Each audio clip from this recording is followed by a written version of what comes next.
Olá, tudo bem com você? Nós estamos no nosso segundo vídeo da nossa série de reflexões sobre história do cristianismo. Nós já tivemos um primeiro vídeo que nós tratamos do primeiro período da história da igreja, que denominamos Igreja Apostólica, que vai da sua fundação no ano 33 até o ano 100, com a morte do último apóstolo, o apóstolo João. Nesse vídeo nós vamos tratar do segundo período da igreja, chamado de Igreja Perseguida.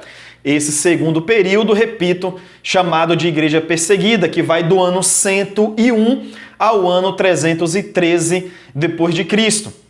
Eu quero apresentar 5 aspectos desse importante período da história da igreja. E o primeiro aspecto é a identificação da igreja. Até esse momento, a igreja cristã, ela não tinha uma identificação como se vê hoje, entre as igrejas, igreja tal, igreja isso, igreja aquilo. A igreja ela não possuía nome até esse momento. A igreja cristã, ela era simplesmente chamada de igreja e os seus membros eram reconhecidos como discípulos ou como cristãos. Até agora a igreja não possui uma placa, até agora a igreja não possui um nome. Essa igreja ela não possui ainda fortes aspectos institucionais.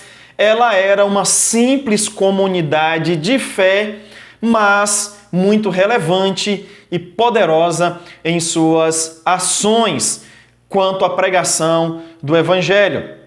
Um segundo aspecto desse período é que as reuniões dessa igreja não eram realizadas em templos, mas em casas.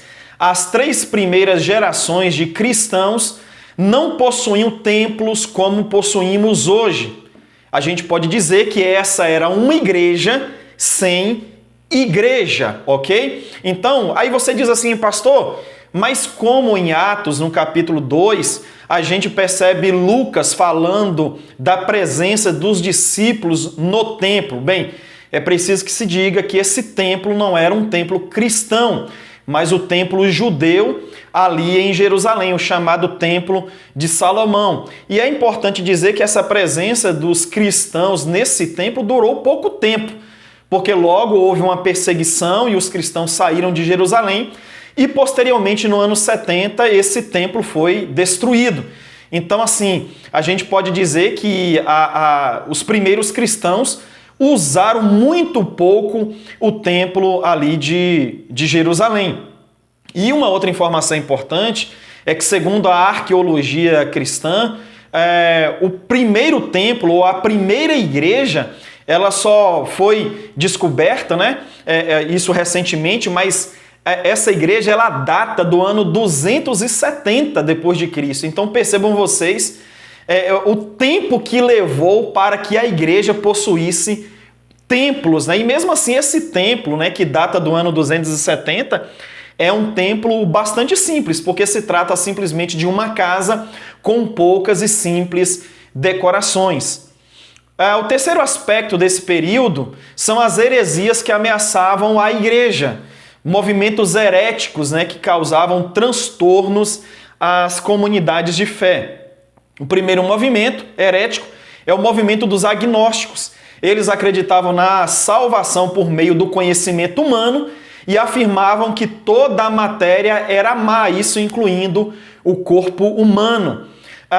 É preciso também destacar os ensinos dos ebionitas. A palavra hebraica para ebionita é pobre.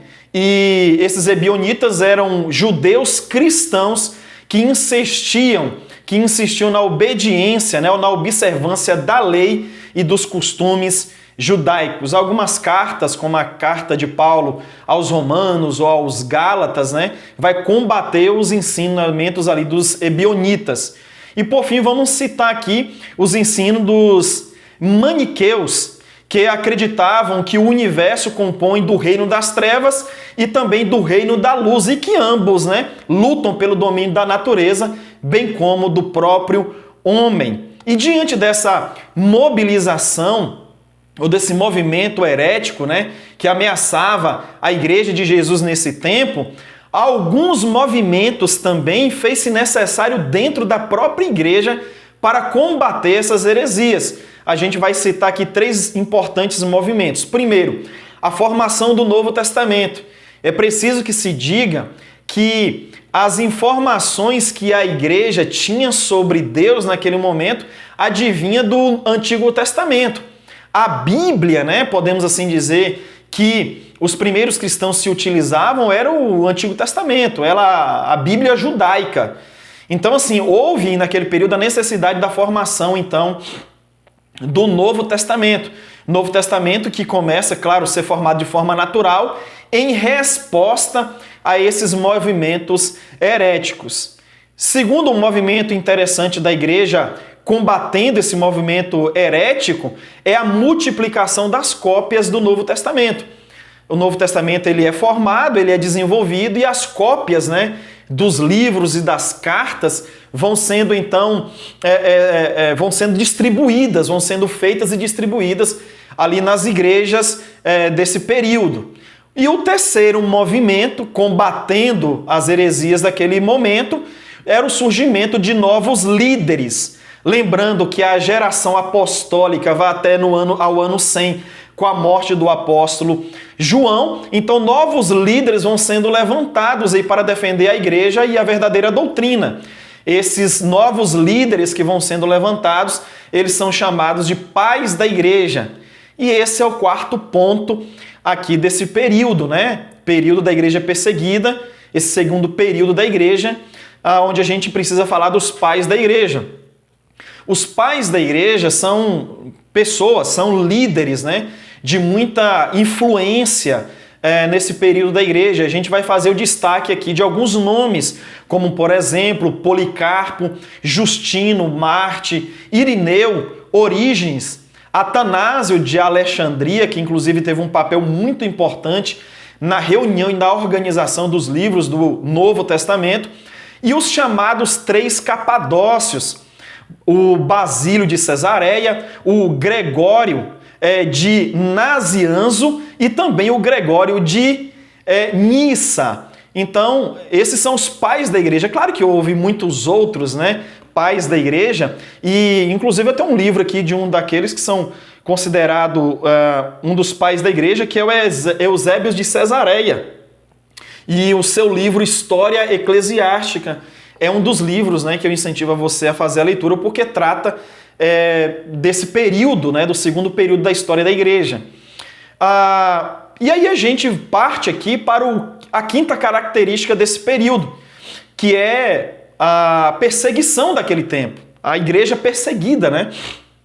Então, nesse tempo que vai do ano 100 ao ano 313, múltiplas e cruéis foram as perseguições contra os discípulos de Jesus. A gente tinha ali a manifestação de ódio, de preconceito, os cristãos sofriam desapropriação, linchamento, prisões e mortes com requinte de crueldade. Aí você me pergunta, pastor, mas os cristãos, pessoas pacíficas, pessoas de índole, né, correta, por que os cristãos foram tão severamente perseguidos nesse período e também nos outros períodos da história do cristianismo? Aí agora eu quero mostrar para vocês os motivos, né, que faziam com que tanto a sociedade como o império promoviam perseguição contra os cristãos. O porquê? Em primeiro lugar, por conta da oposição dos cristãos em relação à idolatria. Os cristãos se opunham a qualquer forma de adoração, adoração somente a Deus e ao seu Cristo. Então, por esse motivo, por se opor ao paganismo naquele tempo, por se opor a qualquer modelo de culto e de adoração, os cristãos recebiam toda a antipatia social, bem como perseguições também. Os cristãos eram chamados de ateus, para você ter uma ideia, porque não compartilhavam, né, do culto e da adoração aos deuses daquele tempo. É preciso também falar também da oposição dos cristãos ao culto ao imperador. A adoração ao imperador era considerada como uma prova de lealdade. Nos lugares mais visíveis, né, das cidades daquele tempo havia uma estátua do imperador reinante. E os cristãos eles se opunham a prestar qualquer tipo de culto e adoração à imagem do imperador. E por isso eles eram considerados também desleais e também conspiradores contra o governo, né, de então. A gente precisa também falar das reuniões secretas, né? Tudo isso fazia com que os cristãos sofressem oposição e perseguição. E aí você fala, os cristãos faziam reuniões secretas? Bem, para a sociedade daquele tempo, sim.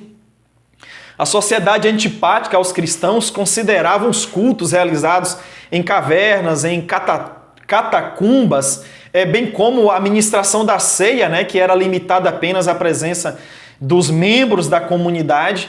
Eles viam essas reuniões como reuniões secretas. E diante disso surgiu todo tipo de rumores, né? Que nessas reuniões secretas eles praticavam imoralidades, crimes ou até mesmo elaboração de planos contra o governo.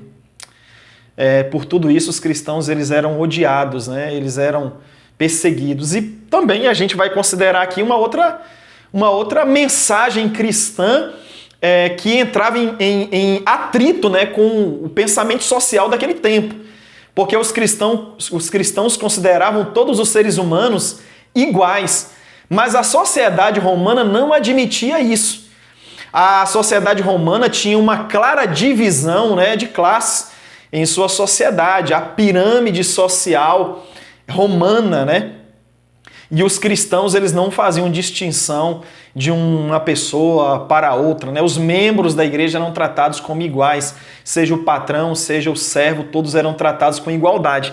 E por isso, os cristãos eram acusados de niveladores da sociedade ou perturbadores da ordem social. E aí a gente caminha aqui para o nosso encerramento desse segundo período da história da igreja, a igreja perseguida, falando também que os cristãos eram perseguidos porque eram acusados de canibalismo e de incesto. Por que, pastor, eram acusados de canibalismo? Lembrando que canibalismo é a prática, né, de comer carne humana, né? Eles eram acusados de canibalismo porque na ceia eles afirmavam estarem comendo, né, ou participando daquele momento sagrado, onde o cálice representava o sangue do Cristo de Deus e o pão representava a carne. Então, por isso, no entendimento, né, da sociedade pagã daquele tempo, eles iam ali para a ceia para praticar canibalismo. Na verdade, era apenas uma compreensão errada, né, do que os cristãos de fato praticavam ali, que era a ceia.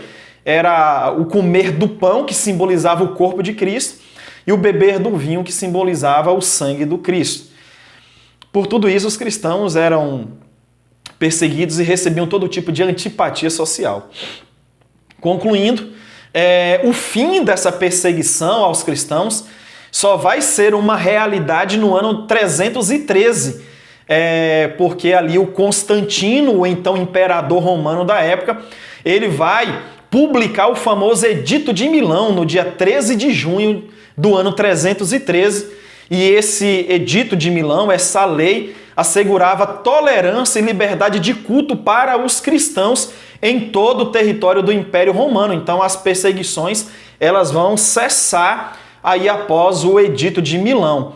Bem, mas isso é tema também para o nosso próximo vídeo, e eu quero deixar aqui a vocês uma pergunta para vocês irem pensando e até fazerem os seus comentários aqui abaixo do vídeo. Pensando na figura de Constantino, né? Constantino foi bênção ou foi uma maldição para a vida da igreja? Bem, alguns acham que Constantino foi uma bênção porque ele promoveu tolerância e liberdade de culto aos cristãos. Outros vão entender que Constantino foi uma maldição, já que as suas iniciativas acabam prejudicando a igreja, tornando essa igreja uma igreja desviada e uma igreja adoecida. Mas aí, por favor, estudem sobre o assunto, reflitam, comentem aqui embaixo: Constantino foi bênção ou foi maldição para a vida da igreja? Tema para o nosso próximo vídeo sobre o terceiro período da história da igreja.